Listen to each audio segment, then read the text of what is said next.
Are you thinking about moving into the Richmond city limits? If so, don't sign on the dotted line until you watch this video. Stay tuned.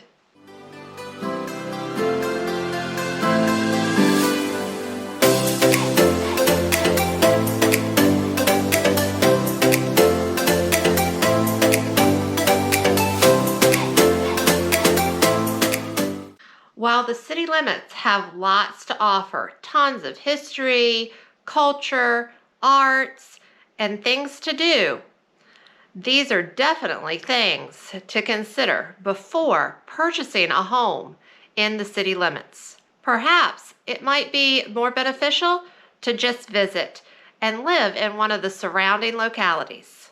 Hey y'all, I'm Holly. If you want to know everything that the Richmond Metro Area has to offer, well, you have come to the right place. Be sure to subscribe and click on the bell so you receive notifications each time I upload a new video, which will be about twice a week.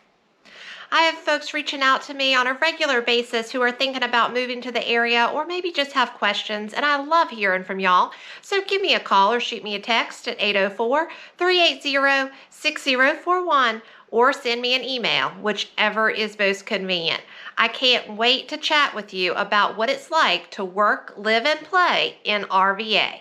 Some would say that Richmond is a pretty confusing place, and I might tend to agree if you haven't lived here your whole life like I have.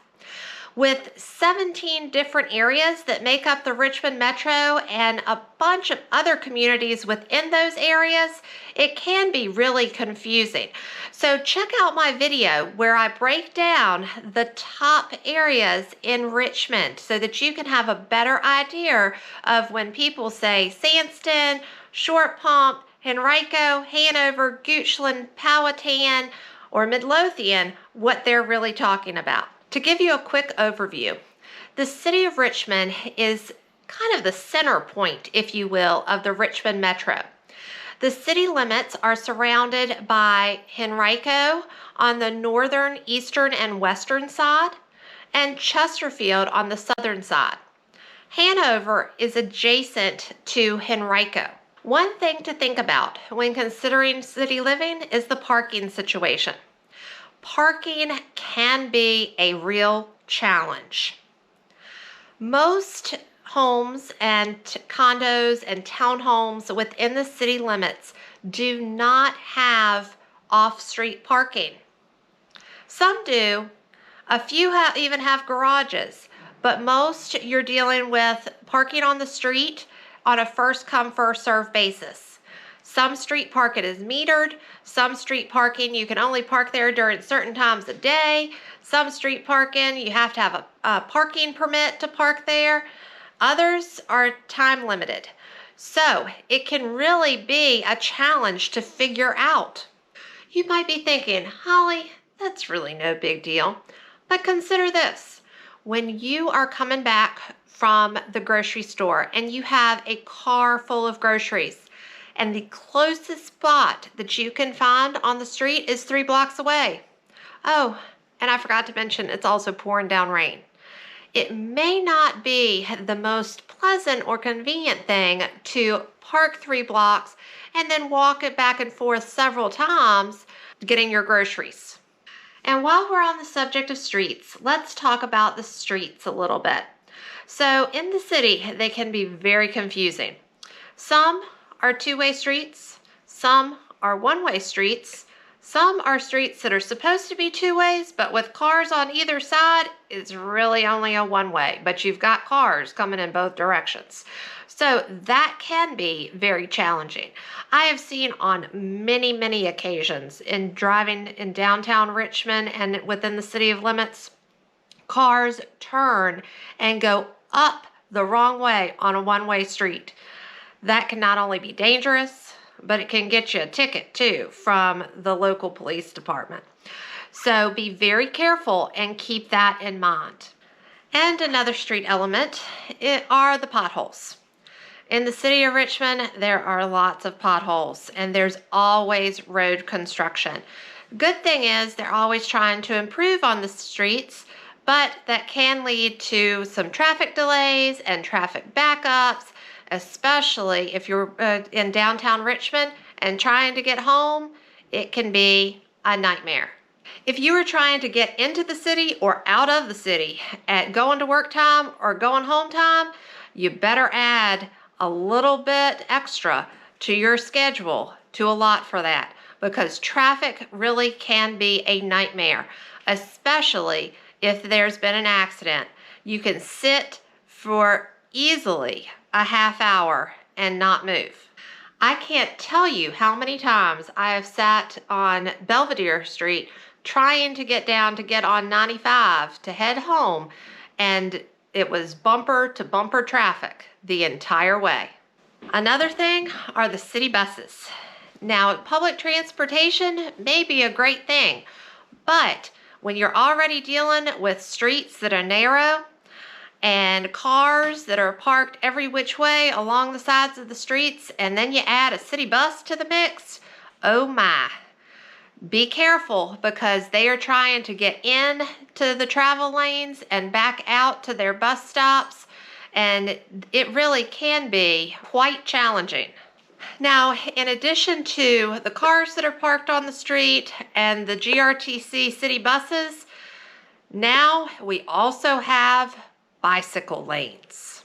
Now, it's great for the bicyclist, but on the already narrow streets, you have to be careful of those bicycles. So, for example, if you are traveling down Franklin Street, you're going to have a sidewalk, a bicycle lane, cars that are parked in what used to be a travel lane, one travel lane, more cars that are parked, and another sidewalk, and we'll throw in a city bus in the mix that's making stops as it's heading down Franklin Street. So just think about that and always be on the lookout for those bicycles that come whizzing through, especially if you're down around the VCU area. Which brings me to another point. All of those VCU students. During the school semester, it can be very, very congested with students trying to cross the streets to get to their classes, cars trying to get down the street, students trying to parallel park on the sides of the street. So again, be mindful and be alert. If you are finding this information helpful, be sure to click on the like button. Also, leave me a comment if you'd like for me to explore a different area. In the city, you're not going to have a whole lot of front yard or backyard in most cases. So if you are looking to have that acre plus with a house and horses and other barnyard animals, you are not going to find that in the city of Richmond. So you may want to look elsewhere.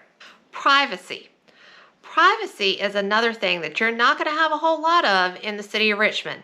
Houses are very closely situated together. Condos and townhomes are even closer together. You have people on top of you and beside you and underneath of you in some cases.